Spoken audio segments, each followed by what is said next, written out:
It's my pleasure to introduce Ryan Traynor, who's a literacy advocate from Redwood City who has won numerous national and international awards, and he's only a 16-year-old junior in high school. Ryan began pursuing his passion for literacy when he was 11. He has been featured as a Jefferson Award winner and recently on Good Morning America in their Get Out and Give initiative as a person making a difference in their community. He has also won 4 Gold Presidential Service Awards and just this month was named to the International Literacy Association's 30 Under 30 list of the next generation of young innovators, advocates, and educators. In June, DoSomething.org recognized Ryan as a VIP because he is ranked number 2 out of over 4 million members for the number of documented charity campaigns he has completed.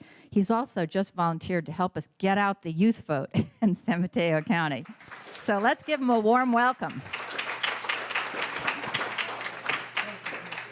So, Ryan, we want to interview you and have you answer. We have a few questions because we were so surprised to find out about this young man.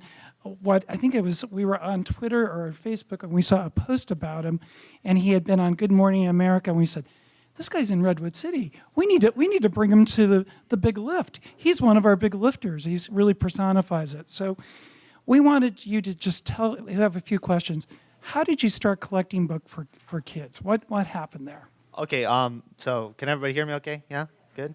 Okay, so basically, it all started when I kind of started it when I was, I'd been volunteering a lot just in my community before this, but my I was doing the Boy Scout Reading Merit Badge, and so one of the requirements for the Boy Scout Reading Merit Badge is that you need to read to a certain number of kids for a couple weeks. So what I did is I went to my library and to see whether I could join some kind of program there to fulfill that requirement. And I ended up going to the Redwood City downtown branch, and I checked out a program there called Traveling Storytime. And so this program at the library, it takes volunteers who go to preschools in disadvantaged communities, like pre-K schools in disadvantaged communities, and then it sends them there, and then they read to the kids because at these places the parents don't have any books in the home because they can't afford it. So I kind of fell in love with this program. I started going. And I was like, oh, this is pretty cool. And so I started going, and I got to know all these kids and everything. And so then, as they got to know me, every time I'd show up to start reading to them, they'd be like, Ryan's here, and they'd jump up and down. And you got to see the looks on their faces, and it was just great, and it was such a fulfilling experience for me. So that's how I got the literacy bug, so to speak. So after that, at the end of each year, so I'd been reading to them for a year now. I thought it was only going to take me 2 weeks, and I kind of fell in love with it, so I kept doing it for several years after that. But at the end of each year, we ended up giving these kids one book. And so I'd give them the book, and as I handed them that book, you got to see the look in their eyes, and you realize that was the only book that they had in their entire life. And that look touched me deep down. And so that's why I kind of started, that's what kind of the thought kind of planted the seed in my brain for the book drive. And so that eventually became my ego project, where my ego project was to start a youth literacy council with 9 teens from 7 different schools around my community. And so what we did is we worked together to help create this book drive, where I was going to lead this book drive, and I didn't know how many books I was going to get, because at the beginning when I was planning it with my counselor, my Eagle Scout planning counselor, she was like, oh, if you get 1 book, then it's a completed book drive. So I was like, oh, okay, this should be a piece of cake then. So how many did you get? So eventually we ended up collecting 30,000 books, and that's the number that Wow. So, yeah. So, yeah, that's why I'm so buff now. I had to carry all those books everywhere. But, yeah, so that's basically how I got started with the whole literacy thing. And it's just been building from there. We're working on lots of different projects now. We've expanded past collecting books for kids, and we're also doing other things in the community that are within the literacy realm. So tell us a little bit about the Redwood City group that you formed with the library there. Okay, so the Youth Literacy Council, it's a group of 9 teens from 7 different schools, and we meet once a month to discuss the literacy issues in our community and kind of decide how to approach that from a teen perspective. Because I know that there's lots of adult groups out there, but they kind of focus on more adult problems. So that's why we wanted to approach it from a teen perspective so that we could see if we could attack it from a different angle, so to speak, and kind of solve some of the issues that were harder to approach. So it's a group of volunteer teens. I sent out applications to the different schools and got them back, and I handpicked the best ones that I got. So yeah, it's pretty much my elite group of kind of like guerrilla warfare, youth literacy advocates, and we go and we try and figure out the best plan of attack on how to attack the problems in the community.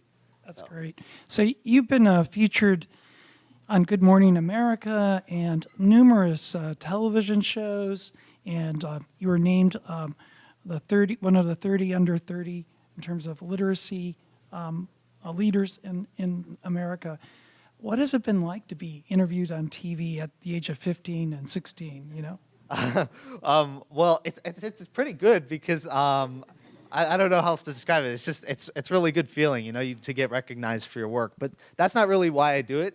But I really love it because it helps bring exposure to the club and some of the problems in my community. And I get to tell people, I know you guys all probably know how bad the literacy rates here are in the Bay Area, but in Redwood City alone, 60% of third graders are not proficient in reading.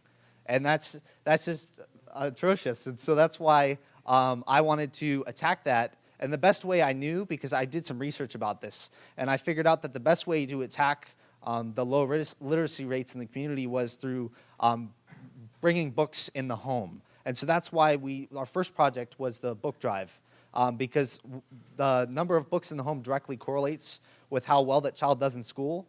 So that's how you increase, by getting it early on, the child has a direct correlation with how well they do in school later. That sentence didn't make sense, but I'm trying my best. So That's great. So you're a junior in what school now? St. Francis. St. Francis, and that's in Redwood City. It's in Mountain View. Mountain View. So what are you studying these days? So right now, I'm studying just the basic stuff, you know, math, like algebra.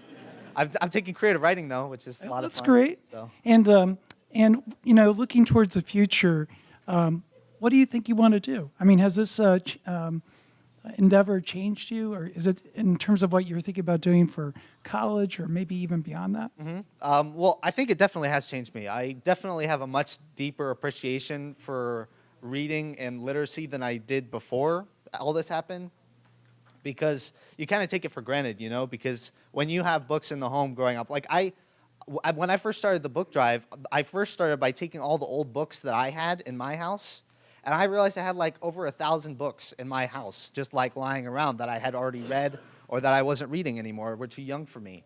So I just kind of like took that out, and I thought about, hey, well, everybody else has this many books too. It's just you need to get the idea out to them, and then they're going to do stuff with that. But coming back to the question, I digress. But yeah, I think that no matter what I do in my life now, I'm going to be a literacy advocate because it's just had such a deep impact on me.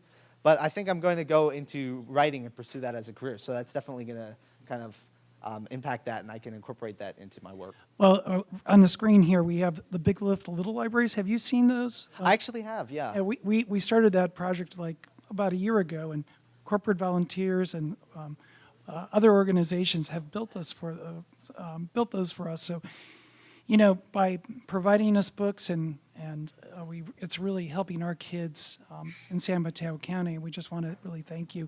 And I actually have Gina Quiney, Supervisor Groom's legislative ed, and we have something for you. And it's not a child, you know. It's You seem a little young for a child. You're really good with them, but I'm sure you could read to that child if you'd like. Well, yeah. And if that child votes on Twitter, or they should be voting for the Big Lift. Yeah. Here we go. Does he have his own account yet, or? Not quite. No. Got to work on the literacy first. So, thank you, Joe. Oh, thanks. On behalf of the Board of Supervisors, I'd like to present you a commendation for all the work that you've done. Everything that you talked about today is incredibly impressive, and I can't wait to see where you go. Can't wait to work with you on the Big Lift, and look forward to you to read to this little guy when he's getting ready for his third grade Sounds like a plan. efficiency test. All right, thank you. Give Ryan a big hand. Oh yeah. So we're working on various literacy programs right now and boxing out the various things which I've already talked about, like the Youth Literacy Council. We're setting up kits in order to box it up and ship it nationwide. And also some of the other projects we've been doing, like we're doing STEM classes. So we put those in boxes too, and we're planning on shipping those out. So if you guys are interested, I have flyers and business cards on the table out there. You'll see them on your way out. So yeah, just shoot me an email or give me a call, and I'll be happy to help you. So Great. yeah. Thank you so much. Hey, our pleasure, and we're glad to have you here. And you're welcome to stay along and maybe talk to the youth commissioners here who are other teens. Maybe we can get you guys going and start a viral campaign right now for the Big Lift.